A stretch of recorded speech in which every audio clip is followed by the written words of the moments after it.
আমরা আমরা দেশের বর্তমান উদ্ভূত পরিস্থিতি নিয়ে আমাদের আজকের যে পূর্ব ঘোষিত প্রেস ব্রিফিং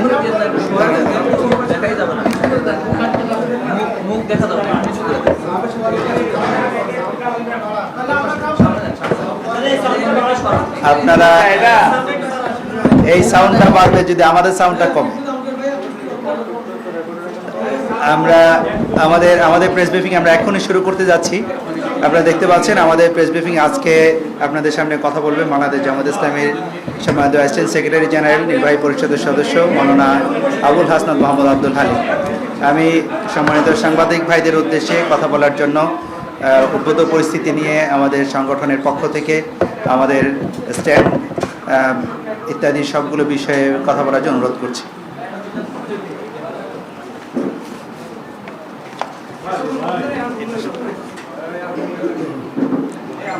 বিসমিল্লাহির রহমানির রহিম নাহমাদুহু ওয়া নুসাল্লি আলা রাসূলিল কারীম আম্মা বা'দ। বাংলাদেশ জামাত ইসলামী আয়োজিত আজকের সংবাদ ব্রিফিংয়ে উপস্থিত সম্মানিত সাংবাদিকবৃন্দ, আজকে প্রেস ব্রিফিংয়ে উপস্থিত রয়েছেন বাংলাদেশ জামাত ইসলামীর কেন্দ্রীয় কর্মপরিষদ সদস্য এবং ইসলামী ছাত্র শিবিরের সাবেক কেন্দ্রীয় সভাপতি, প্রচার বিভাগের সাথে যিনি এখন সংশ্লিষ্ট কর্মকর্তা জনাব জাহিদুর রহমান। আপনাদেরকে শুকরিয়া জানাচ্ছি। আল্লাহ তাআলার কাছে আমরা সবাই শুকরিয়া জানাই যে গতকাল লাইলাতুল কদর আমরা পালন করেছি। মহিমান্বিত রজনীর পরেই আজকে গুরুত্বপূর্ণ 2-3টি বিষয় দেশ জাতির কাছে অবহিত করার জন্য আপনাদের মাধ্যমে আমরা এখানে আপনাদেরকে আহ্বান করেছি। মাননীয় বিরোধী দলের নেতা আমাদের আমির জামাত আজকেই এতেকাফে শুরু করেছেন। বাকি সিনিয়র দায়িত্বশীলরা প্রায় অনেকেই এতেকাফে আছেন। তো আজকে আমাদের আহ্বানে আপনারা শরীক হওয়ার জন্য ধন্যবাদ জানাচ্ছি। আমরা যে বিষয়গুলো মৌলিকভাবে অ্যাড্রেস করব সেটা হচ্ছে সিটি কর্পোরেশন এবং জেলা পরিষদে যে অন্যায়ভাবে প্রশাসক নিয়োগের যে সরকার সিদ্ধান্ত নিয়েছে, আমরা এটা তীব্র প্রতিবাদ জানাচ্ছি এবং আমরা মনে করি যে এটা গণতান্ত্রিক রীতিকে ব্রেক করে সরকার এই কাজটা করেছে। আপনারা অবহিত আছেন যে গত 22 ফেব্রুয়ারি স্থানীয় সরকার বিভাগের পক্ষ থেকে 6টি সিটি কর্পোরেশনে প্রশাসক নিয়োগ করা হয়েছে এবং 14 মার্চ 5টি সিটি কর্পোরেশনে প্রশাসক নিয়োগ করা হয়েছে। আপনারা জানেন ইফতার মাহফিলে দাওয়াতের জন্য আমি কিন্তু স্থানীয় সরকার মন্ত্রীর বাসায় গিয়েছিলাম, দাওয়াত দিয়েছি।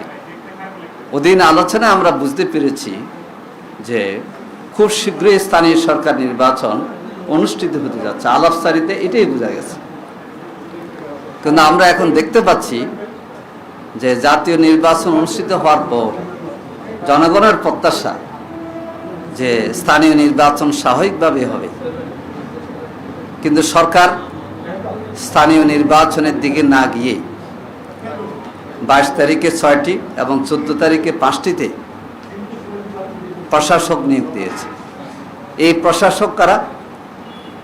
যারা তাদের দলীয় নেতাকর্মী, যারা নির্বাচনে হেরেছে। যেমন শফিকুল ইসলাম মিল্টন, তিনি ঢাকা সিটির 15 নম্বর আসনে নির্বাচনে হেরেছেন, তাকে প্রশাসক নিয়োগ করা হলো। এরপর আমরা দেখি নজরুল ইসলাম মঞ্জু খুলনা, উনিও একটি আসনে হেরেছেন। হার জিত আছে। আমরা ব্যক্তিকে টার্গেট করে কথা বলছি না, আমাদের কথা হচ্ছে গণতান্ত্রিক ধারাবাহিকতার উপর সরকার আঘাত করেছে।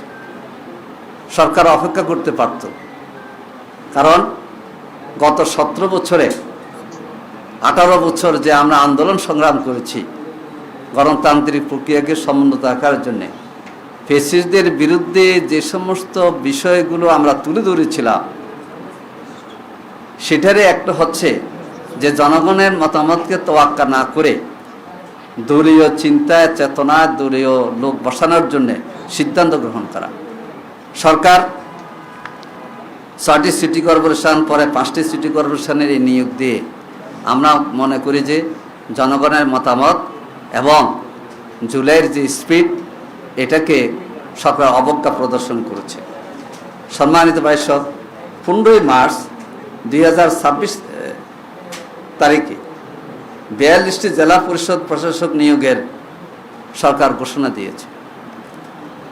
আপনারা জানেন, জামাত ইসলামী 7টি জেলায় নিরঙ্কুশ বিজয় লাভ করেছে এবং 6টি জেলায় একটি আসন ছাড়া, যেখানে 3 সেখানে 2, যেখানে 2 আসন পেয়েছে। দেখা যায় সরকার 42টি জেলায় তাদের দলীয় লোক নিয়োগ দিয়েছে এবং দলীয় লোক যদি বিশিষ্ট নাগরিক হতো সেটা ভিন্নভাবে চিন্তা করার ছিল। কিন্তু দেখা যায় যারা বিপুল ভোটে হেরেছে, যেমন গাইবান্ধা 3-এ বিএনপির জেলা সভাপতি জামাত ইসলামের প্রার্থীর গাড়ি বিপুল ভোটে হেরেছে, তাকে গাইবান্ধা জেলা পরিষদের প্রশাসন নিয়োগ করা হলো। গাইবান্ধা 5টি আসনের মধ্যে 4টিতে জামাত ইসলামী নির্বাচিত হয়েছে। কুড়িগ্রাম 4টি আসনের মধ্যে 4টাতেই 11 দলীয় জোট, 3টিতে জামাত, 1টিতে এনসিপি জিতেছে। সেখানে যিনি গত নির্বাচনে হেরেছেন তাকে প্রশাসন নিয়োগ হয়েছে। এটা এক ধরনের হাস্যকর বিষয়। আমরা মনে করি স্থানীয় সরকার নির্বাচন সচল হওয়া দরকার এবং জনগণের ভোটে নির্বাচিত প্রতিনিধিরাই এই ক্ষেত্রে এগিয়ে আসুক, যে দলের হোক।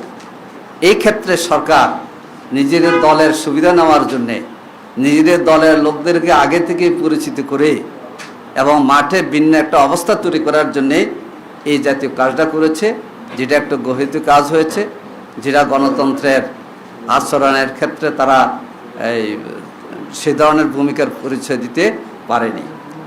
সম্মানিত সাংবাদিক বন্ধুগণ, এরপরে আমরা দেখতে পাচ্ছি গতকাল বাংলাদেশের 7টি বিশ্ববিদ্যালয়, ঢাকা, রাজশাহী, চট্টগ্রাম সহ ভাইস চ্যান্সেলর পরিবর্তন করা হয়েছে। উচ্চশিক্ষা অধিদপ্তরের ক্ষেত্রে যেখানে ইউজিসির চেয়ারম্যান পরিবর্তন করা হয়েছে। আমরা যদি বুঝতে পারতাম যে তাদের কোনো ধরনের যোগ্যতার ঘাটতি, এই কারণটা যদি আমাদেরকে বুঝাতে পারতো তাহলে আমরা মেনে নিতাম। কিন্তু আমরা মনে করি অন্তর্বর্তীকালীন সরকার অনেকগুলো যাচাই বাছাই করে লোকদেরকেই বিশ্ববিদ্যালয় ভাইস চ্যান্সেলর হিসেবে নিয়োগ দিয়েছেন। সময়ের পরিবর্তনে পরিবর্তন হবে, এক্ষেত্রে আমাদের ভিন্নতা নাই। আপনার পদত্যাগ করিয়ে দলীয় লোকদেরকে বসাইতে হবে, যিনি গত নির্বাচনে প্রার্থী হওয়ার জন্য ক্যাম্পিং করেছেন, পোস্টার করেছেন, দলীয় নেতাদের সাথে মিটিং করেছেন, তাকে বাংলাদেশের সর্বোচ্চ বিদ্যাপীঠের ঢাকা বিশ্ববিদ্যালয়ের ভাইস চ্যান্সেলর করা হয়েছে। এটার অর্থ হচ্ছে দলীয় লোকদেরকে, দলান্তরদেরকে আজকে পোস্টিং দিয়ে খুশি করার জন্যে সরকার ব্যবস্থা নিয়েছে, যেটা নিন্দনীয়। যেটা জুলাইয়ের যে স্পিরিট ছিল, মেধা না কোটা, মেধার ভিত্তিতে বিশ্ববিদ্যালয়ের ভাইস চ্যান্সেলর নিয়োগ হবে, এটা আমরা চাই।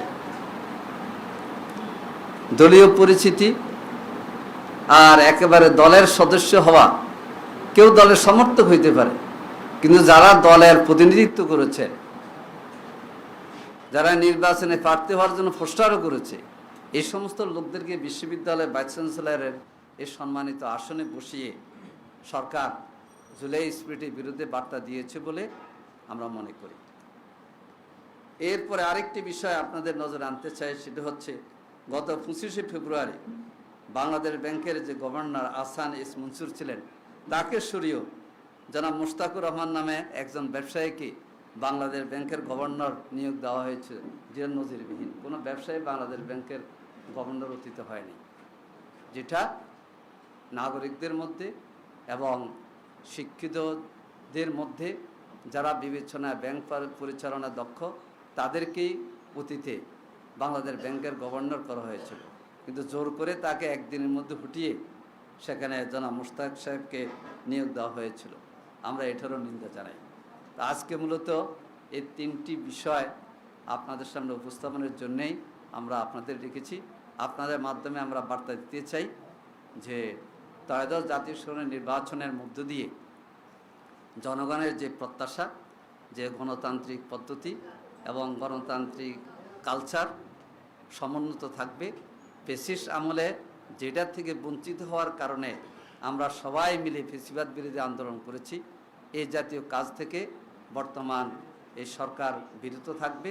সামনে এই ধরনের পদক্ষেপ নেওয়ার ক্ষেত্রে তারা সতর্কভাবে ভূমিকা পালন করবেন এবং এসব নিয়োগের ক্ষেত্র যেটা জনগণের মতের বিপরীত বাতিল করে জনমতের প্রতি তাদের শ্রদ্ধা প্রদর্শন করার জন্যে আমরা আহ্বান জানাচ্ছি।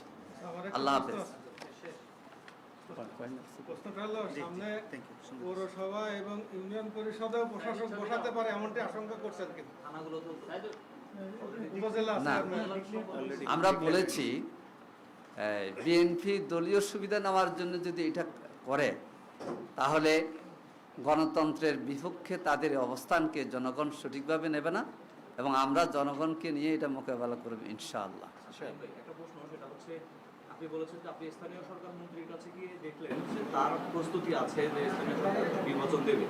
তফসিল ঘোষণা করারও কথা ছিল, নির্বাচন কমিশন সেখান থেকে পিছিয়ে এসেছে। বিএনপির যে এই নিয়োগগুলো দিয়ে আপনি বলেছেন যে জুলাই স্পিড তো অবশ্যই নষ্ট হয়েছে বা সেটাকে আপনারা মনে করেন স্থানীয় নির্বাচনকে দীর্ঘায়িত করার একটা ব্যাপার স্যাপার, এর মাধ্যমে স্থানীয় নির্বাচন আরো দীর্ঘায়িত হবে, পিছিয়ে যাবে, আর আশঙ্কা আছে কিনা আপনাদের? সেটার রোধে আপনারা কি করবেন? একই সাথে নির্বাচন কমিশন কি আপনাদেরকে কোনো বার্তা দিয়েছেন কিনা যে কবে নাগাদ এই কমিশনের কাছে আপনারা একজন নির্বাচন কমিশনার কিন্তু কিছুদিন আগে বলেছে যে রমজানের পরে তারা 1 মাসের মধ্যেই স্থানীয় নির্বাচনের ক্ষেত্রে তারা পদক্ষেপ নেবেন। তো নির্বাচন কমিশনের পক্ষ থেকেও সেই ধরনের বার্তা আমরা পেয়েছিলাম। তো আমরা মনে করি যে যথাশীঘ্র সম্ভব স্থানীয় সরকার নির্বাচনের ক্ষেত্রে সরকারকে নির্বাচন কমিশনকে সহযোগিতা করা দরকার এবং এইসব নিয়োগ দিয়ে জনমনের যে একটা দুর্দশা তৈরি হয়েছে এটা সরকারকে দূর করা উচিত। আমরা স্থানীয় নির্বাচন চাই। আমরা আগে বলেছিলাম স্থানীয় নির্বাচনের ক্ষেত্রে, জাতীয় নির্বাচন না স্থানীয় নির্বাচন, তখন আমরা প্রস্তুত ছিলাম স্থানীয় নির্বাচনের জন্য। বিএনপি কিন্তু তত আগ্রহ তখন দেখায় নাই। এখন জাতীয় নির্বাচন সম্পন্ন হয়েছে, জনগণের ভোটাধিকার প্রয়োগ করে তৃণমূল পর্যায়ে জনগণের ভোটে নির্বাচিত প্রতিনিধি যদি নির্বাচিত হয় তাহলে আরও সুন্দরভাবে গণতান্ত্রিক ধারা অব্যাহতভাবে চলবে ইনশাআল্লাহ। গত 17 বছর বিএনপি সবচেয়ে বেশি যে স্লোগানটা দিয়েছে সেটা হচ্ছে তারা গণতন্ত্রকে ফিরিয়ে আনার জন্য লড়ছে। সেই সংগ্রাম সবশেষ জুলাই গণ অভ্যুত্থানের মাধ্যমে তারা অর্জন করেছে, এটা তারা বলছে।